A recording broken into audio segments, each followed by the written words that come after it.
long as I can remember, ever since consoles became a thing, I have known that every single generation there is a war that happens. The greatest war that is known to mankind. The console wars. Even when I was young, there would be debates every day on the playground. Yes, we had a playground, and it was awesome. There was this slide that I kept going down, and I kept falling. It was awesome. There was even like this jungle gym that's not important right now. What's more important is the fact that ever since I can remember, there's always been some sort of talk and discussion around what console's the best one and what console deserves to be called the better one. And most of the time, this battle seems to happen between PlayStation fanboys and Xbox fanboys. Now, while I wouldn't classify myself as a fanboy, I will say that I have been given more PlayStation consoles than Xbox consoles. So there may be a little bit more preference towards that because I have had more familiarity with that. But during this video, I will do my best to not be biased and will base it all on the given examples in this video. All I'm saying is that you can trust me, okay? You can trust me. Do you believe me? Give me a fist bump.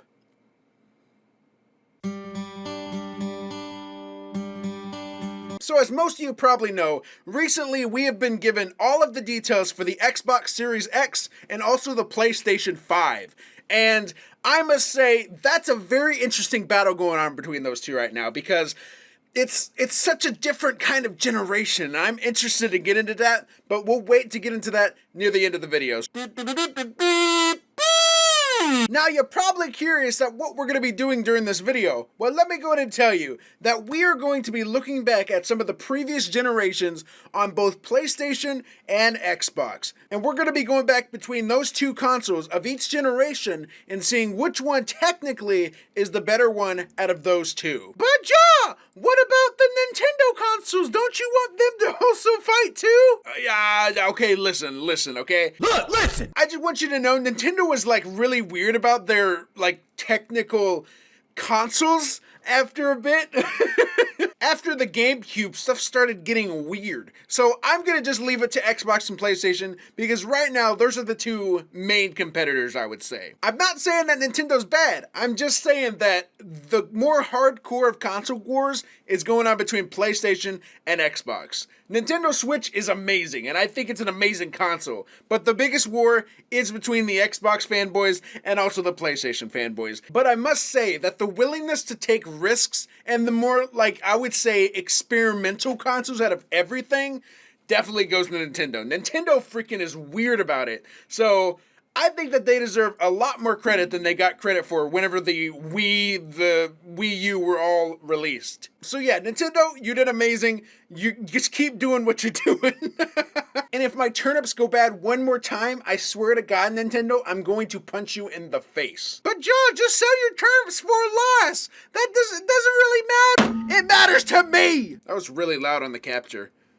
I hope I turned that down. So you know how they say that comedy comes in threes? Well, I am taking that same modus operandi for this particular situation. I'm going to be making my choices for the technically best console in 3 different categories. The first one is going to be the design of the console itself. That means the outside, the controller, and also just the general aesthetic of the deal. The second one is going to be the launch titles for this system. Whatever games launch in the US release date, those are the ones I'm going to be basing this choice on. And lastly, for the third category, we're going to be doing it over exclusives. So the making of a good console also has a reason to pull in consumers. So making sure that people have a reason and a legitimate purpose to buy that console. Do you have an exclusive I can't get on this system? Well, I'm gonna buy yours. I want that game. That's just how it do. So that's gonna be the third category. And that one's honestly probably the most important one because why else get a console based on a console war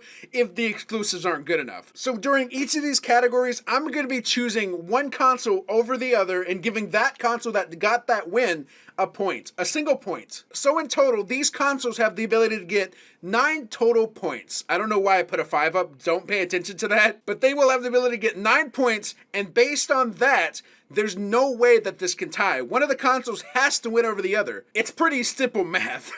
But you're probably saying to yourself, Joe, why don't you add the PlayStation 5 and the Xbox Series X into it? It's quite simple, my young Padawan, because I can't make a judgment call on the PlayStation 5 or the Xbox Series X until that generation actually goes through its paces. Because with every single generation, there's always exclusives like near the end of the line or in the middle of the line that just blow anything out from another console just like crazy. This is completely my opinion, by the way. Everything I'm saying here is my opinion. I'm trying to be not biased, but this one definitely does come down to preferences. All right, you ready?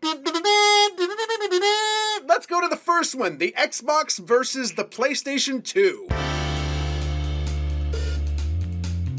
Alright, so let's go and check out the design on both of these consoles here first. So at first glance, I must say that the design of the Xbox is far more superior than the PlayStation 2. I mean, if you look at the PS2, it kind of looks like a DVD player, and it doesn't really emit console to me, you know? It just seems way bulkier than it should be as just like a brick, you know? But when you go over to the original Xbox, there's just so much more going on overall in its design. I mean, I deducted points from the PlayStation 2 just because it's bulky as like a literal brick. This is an absolute unit of a system, I gotta admit that's true, but it works out with the design. I think that this design just emits the Xbox imagination at this point, when they were at their best, I would say. The PlayStation 2 just seems way too formatic and kind of stale in comparison. So for the design category, I'm gonna give it to the original Xbox for this one. Now the next category is the launch titles. Let's check this out, shall we? So for the Xbox's launch, the titles were Shrek. I don't need to go any further. That's it. Xbox One. That's it. Xbox gets 69 points for getting Shrek on its console at launch. It just, that's how it works.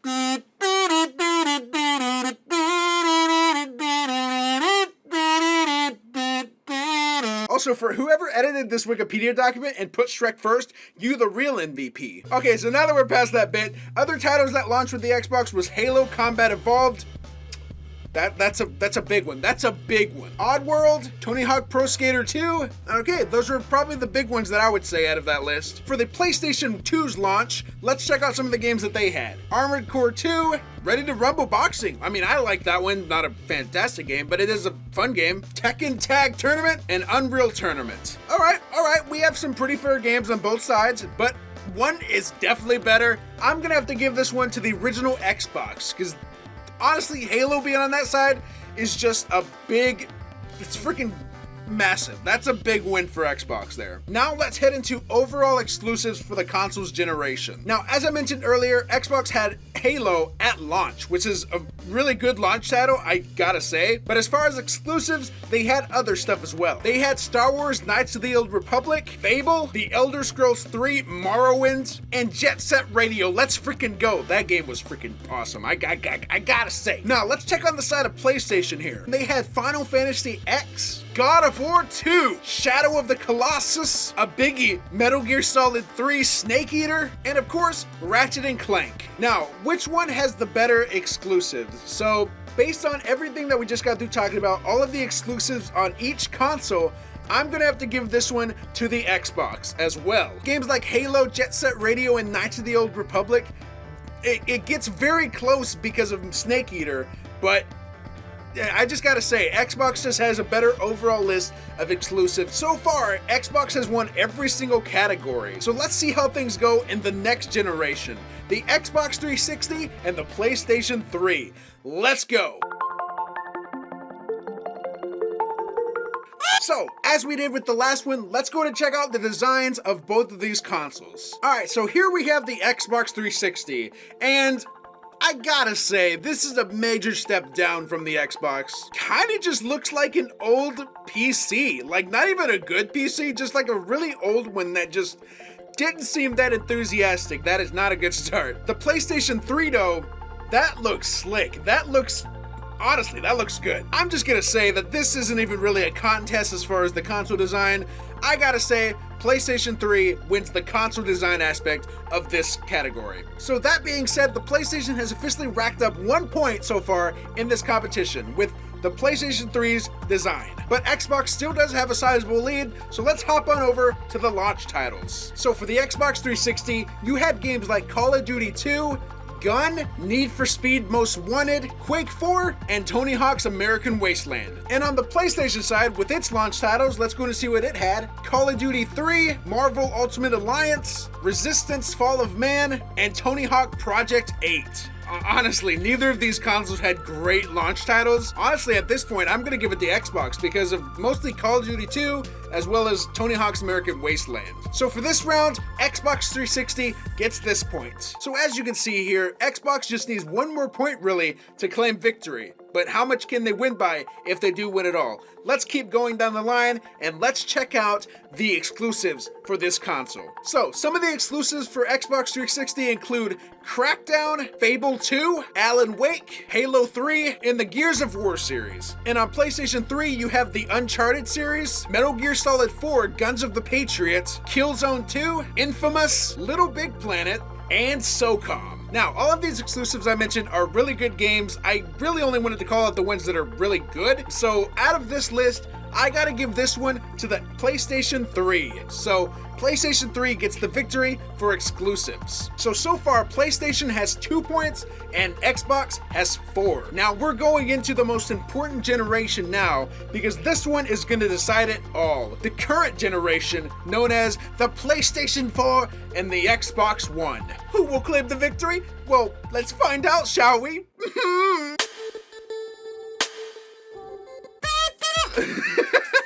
This kazoo is the greatest thing I have ever bought. Best 12 bucks I've ever spent. Alright, so as normal, we're gonna start out with the gaming console design itself. So, let's go to check out the Xbox One. So as you can see here, the Xbox One was advertised as being ready to lay horizontally. And I gotta admit, the sleek design here is beautiful. I love the design of the console itself. I think it looks great and the shininess of it is just very nice. Good job, Xbox. And here is the PlayStation 4. As you can see, it was advertised as being a vertical console. I lay mine on its side, but you know, it still looks very good vertically. Now, for this aspect, I'm gonna have to give this point to the PlayStation 4 because of one simple thing. Design, artistic design. Now, while the shininess of the Xbox One is very good, and I do like these little rifts that they have in the console itself, I think that PlayStation just did a better design at marketing it in a more artistic fashion. I mean, look at the design of this compared to this one, and just the overall kind of architecture of the PlayStation 4 is just better. Now, I'm an artsy-fartsy kind of guy, so here's where that comes into play, really. The PlayStation 4 just has way more interesting aspects overall than the Xbox One does. So that's why this point goes to the PlayStation 4. Now, for the previous versions, you know that I chose the launch titles as the second piece, but for this, we're gonna save that one for the last, because we're gonna go to exclusives first in this category. Why, you may ask? Well, honestly, it's just because the exclusive portion isn't very interesting, and I think that it's much more interesting to end it on a battle where the Xbox could win or the PlayStation could win as well, because honestly, the exclusives for the PlayStation 4, I gotta say, are much better than the Xbox One. Xbox One had Gears of War 4, Sunset Overdrive, Sea of Thieves, Quantum Break, Halo 5 Guardians, and ReCore. The PlayStation 4 exclusives are Uncharted 4, Bloodborne, Until Dawn, God of War, Horizon Zero Dawn, Spider-Man, and of course, The Last of Us. And honestly, that last one and Bloodborne are what push it over the edge for me that they take the cake. So for the exclusive aspects of this, the PlayStation 4 wins this round. Honestly, that was really no contest. I mean, can you blame me? I mean, the exclusives on the PlayStation 4 were beastly this time. This generation for PlayStation destroyed Xbox One for those. And that's my opinion on the matter. And now, it is 4-4. Xbox and PlayStation are currently tied right now because each one has gained 4 categories out of the past 8. But now it comes down to the final one, the one that really is very, very close for me. So now let's talk about this one where, honestly, I could see it going either way for people. The launch titles of the Xbox One and the PlayStation 4. For the Xbox One, the launch titles were Battlefield 4, Assassin's Creed 4, Call of Duty Ghosts, Dead Rising 3, Rise, Son of Rome, and Zumba Fitness World Party. You'll never see me dance like that again, I swear. And now for the PlayStation 4's launch titles. Let's check these out. And once again, we have Assassin's Creed 4, Battlefield 4, Killzone Shadowfall, Knack, Need for Speed Rivals, Warframe, and again, Zumba Fitness World Party. Alright, but those are the launch titles. And as you can see, I think that they're really underwhelming on both sides. They're not great launch titles. That's kind of why I saved it for this last one, because this one is very close, honestly. They're not great. But I do think that there is a winner here in terms of the launch titles. All right, let's do this. Let me show you the winner. All right, so behind this chair, I have the logo of the winner. And once I move it, you officially know who won the console wars of the past generation, technically. So here we go. 3, 2, 1.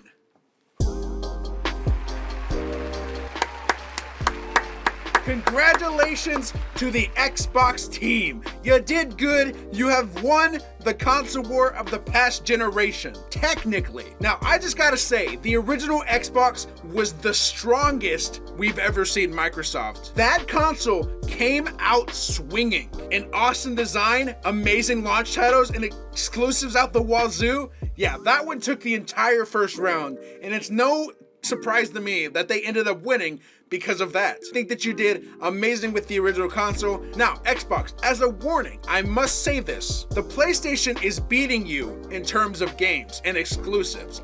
It must be said. The exclusives on PlayStation are fantastic, but that doesn't mean you can't improve. As a guy who does prefer PlayStation, it kind of hurts to say that Xbox won this overall, but you know what? I gotta be fair, and I want to be fair about this, so I tried to be as unbiased as possible, and I think I really was. But before we make this video come to a close, I need to at least talk about the designs of the Xbox Series X and the PlayStation 5. Xbox, what are you doing? That's a terrible design. It's just a box. It's just a box. But PlayStation 5, that design, masterpiece. Sure, there's already a lot of memes about it, but I really do think the design of the PlayStation 5 looks freaking amazing. So if I were to rate these and give these points based on this, PlayStation 5 gets the points easily. Oh my god, that means that the total is now 5-5. So technically they came down to a tie. So that means I gotta give a challenge up to Xbox and PlayStation.